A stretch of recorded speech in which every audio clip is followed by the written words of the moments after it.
NRM.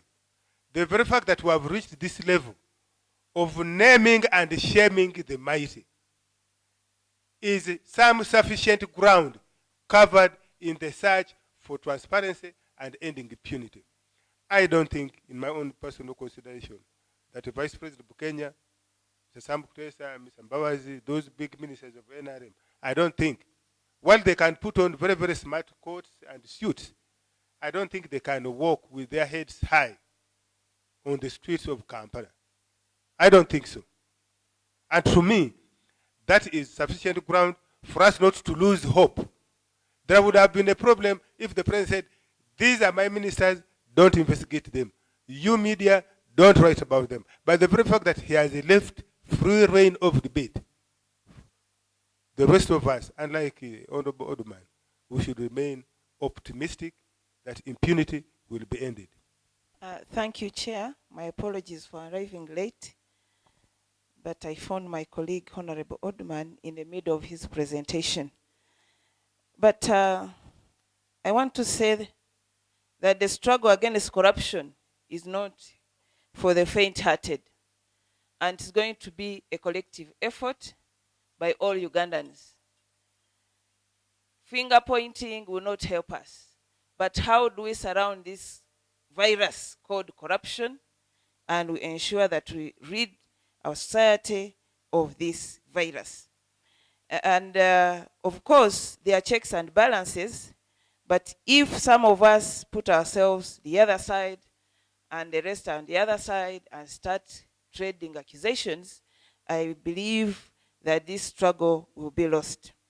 The CHOGM report is before Parliament, but all of you know that the special audit was ordered by government.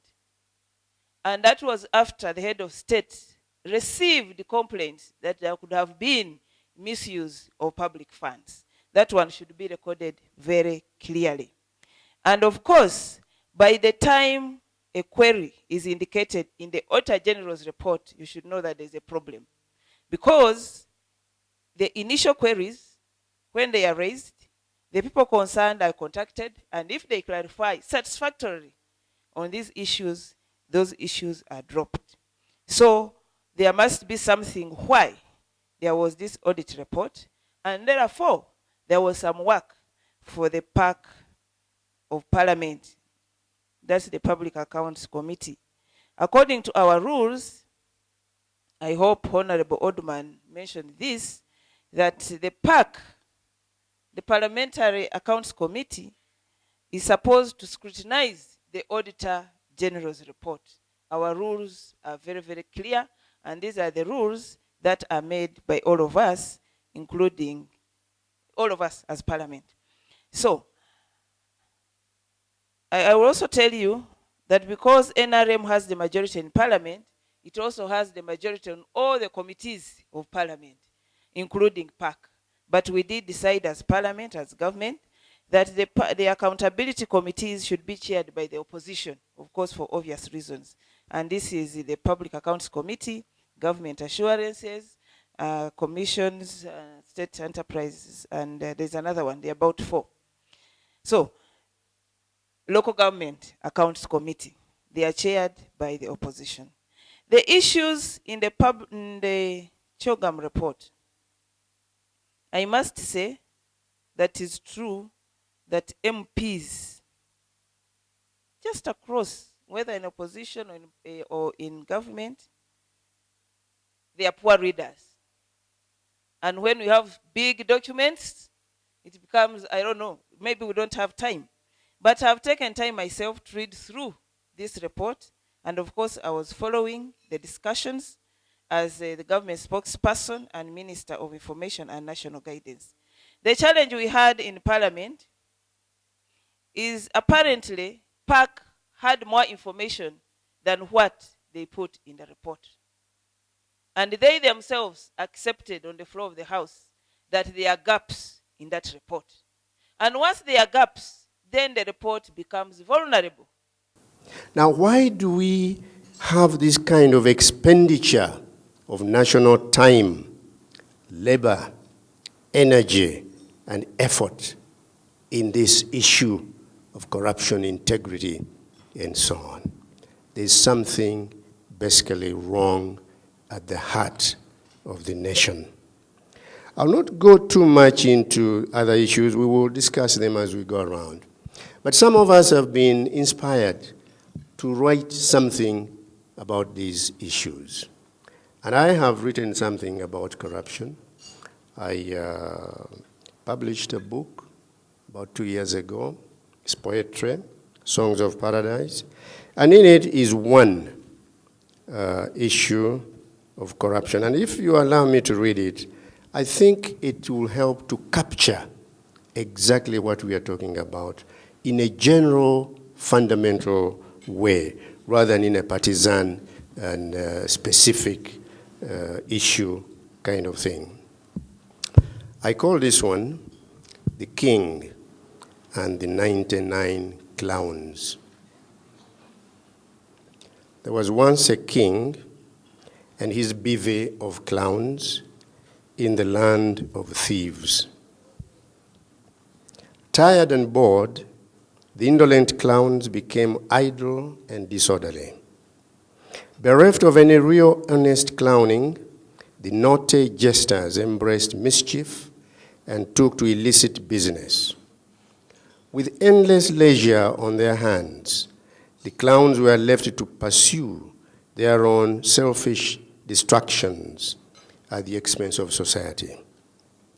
Pests and parasites on the people's purse. Foragers and scavengers gorging on the public carcass.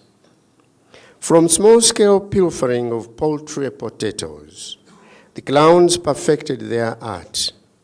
They dominated the serious fraud sector. Before long, they started to steal most of the wealth from most of the people, most of the time. They soon diversified into exotic embezzlement, creative extortion, premium plunder, cyber theft, acrobatic accounting, serial swindling, and congenital abuse of trust. The king on the throne sat tight, oftentimes pontificating about the inconvenience of runaway corruption. By and large, though, thievery flourished in the kingdom, attaining levels hitherto unknown and unequaled. Truly, the kingdom's golden age of the art of plutocracy had arrived. The clowns, like common thugs, looted with abandon. Like ordinary conmen, they stole with impunity. Like savvy fraudsters, they defrauded with relish. And like buccaneer bandits, they embezzled without let or hindrance. Armed with the bravado of pirates on the high seas, the clown brigade of brigands unleashed terror on the national treasure. They left the public treasury moribund, its succulent juice sucked dry. The Richter scale of public plunder per person rocketed into the stratosphere.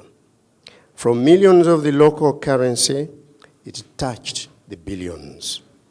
Pundits in the art of politics shook their heads in disbelief at the tenacity of the political shock absorbers of the state machine. Sages in the science of economics wagged their tongues in astonishment at the resilience of the nation's granary.